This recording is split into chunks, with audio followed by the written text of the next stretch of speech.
Bonjour à tous. Nous voulons poursuivre avec notre formation en journalisation des applications en WinDev, WebDev, WinDev Mobile pour que vous puissiez comprendre les bases du logging professionnel. Et aujourd'hui, nous allons parler de notre deuxième module, concepts fondamentaux du logging. Dans ce module 2, nous allons entrer dans les bases fondamentales du logging professionnel. Ici, on va quitter un peu la théorie, toute la théorie générale, pour comprendre comment structurer un vrai système de journalisation. Avant de parler technique, je vais vous poser encore cette question que nous avons vue dans le module 1. Le mécanisme de sécurité du W-Langage a détecté une erreur dans votre application. Contactez le fournisseur. Vous connaissez certainement ce message, me direz-vous. Imaginez que vous êtes le client et que vous voyez ça pendant que vous êtes en train de parcourir un logiciel, une application qui vous a été vendue. Et directement, vous appelez votre développeur ou celui qui vous a fourni l'application. Et lui, il dit qu'il n'a aucun problème. Pourquoi? Parce qu'il n'a pas de log qu'il peut exploiter. C'est exactement pour éviter ce genre de message, de situation ambiguë, que le logging professionnel existe. Vous connaissez cette image du client? Certainement. Commençons donc par la base. Qu'est-ce qu'un événement? Par définition, un événement est un fait observable et mesurable que l'on peut tracer. C'est-à-dire que c'est une situation qui arrive lorsque on est devant une application. Donc, par ailleurs, un événement peut donc être une action utilisateur, une opération métier, une erreur technique, une alerte système, un comportement anormal dans l'application. Voilà les événements. Nous voulons savoir c'est quoi un événement, tout simplement parce que nous devons comprendre que le système de logging fonctionne avec des événements. Est-ce que c'est un utilisateur qui a cliqué quelque part? Est-ce que c'est une procédure que vous avez lancée et cette procédure va engager un ensemble d'opérations en arrière-plan? Est-ce qu'il y a une erreur technique dans le fonctionnement de votre application? Tout ça, ce sont des événements qui doivent déclencher votre système de journalisation. Donc, si vous ne connaissez pas ce qui doit déclencher votre système de journalisation, il faut le fixer au niveau des divers événements. Voilà. Et voilà les quelques événements que nous pouvons ainsi noter. Pourquoi est-ce que c'est si important de maîtriser les divers événements? Tout simplement parce que un bon système de logging doit répondre à 3 questions essentielles. Que s'est-il passé?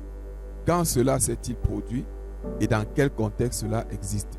Si vous ne pouvez pas répondre dans votre logiciel, si vous ne pouvez pas répondre à ces 3 questions, votre système de log est inutile.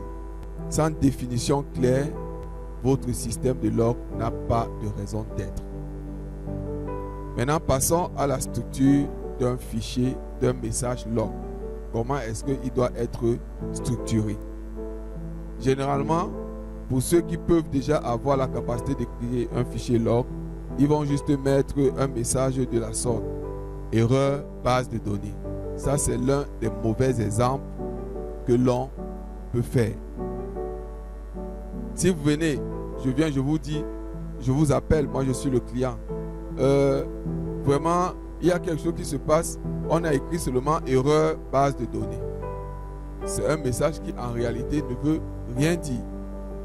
Donc, le bon exemple, c'est de structurer votre message de log en fonction de la date, de l'heure, du niveau d'erreur, du module impacté, de l'utilisateur et du message proprement dit.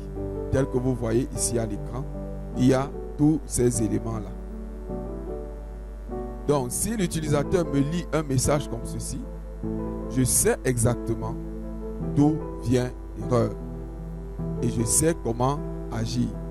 Ainsi donc, un bon message log doit être structuré de la sorte: la date, l'heure, le niveau d'erreur, le module l'utilisateur, le message et l'identifiant de la session.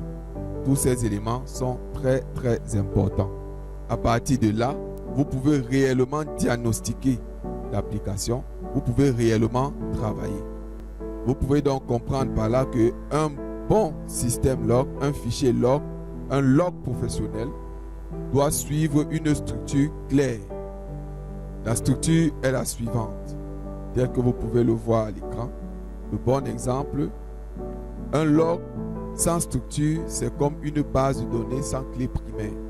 Vous savez qu'une base de données sans clé primaire, en réalité, elle ne veut absolument rien dire. Et généralement, la structure des fichiers log est sur la base d'un JSON qui facilite l'analyse automatique. Dans les architectures modèles, on préfère souvent ce type de format. Pourquoi? Parce qu'il est facilement exploitable par des outils d'analyse, des API ou des systèmes centralisés. Mais un log bien structuré ne suffit pas. Il faut aussi du contexte. Voyons donc la notion de contexte. Le contexte est ce qui donne du sens au fichier log. Si vous voyez un message paiement échoué, là du coup, vous ne comprenez, le message n'est pas explicite.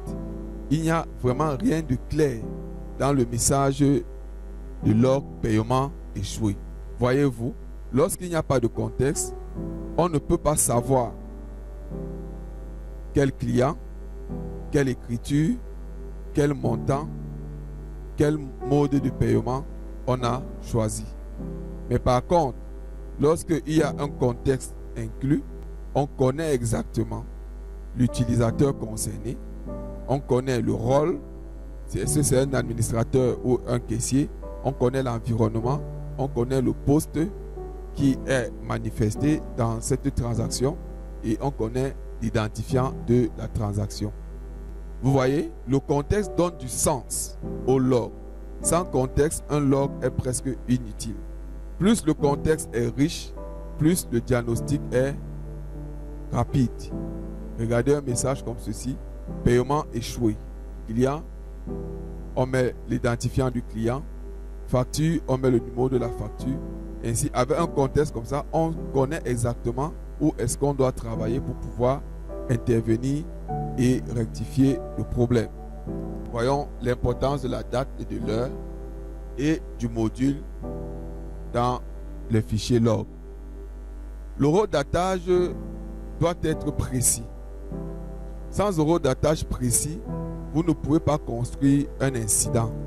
En production, plusieurs utilisateurs travaillent en même temps. Voyez-vous, avec un horodatage, on ne peut pas savoir quel est le client qui est impacté, quelle est l'écriture, quel montant, parce que chaque chose se fait à une certaine heure, à une date précise.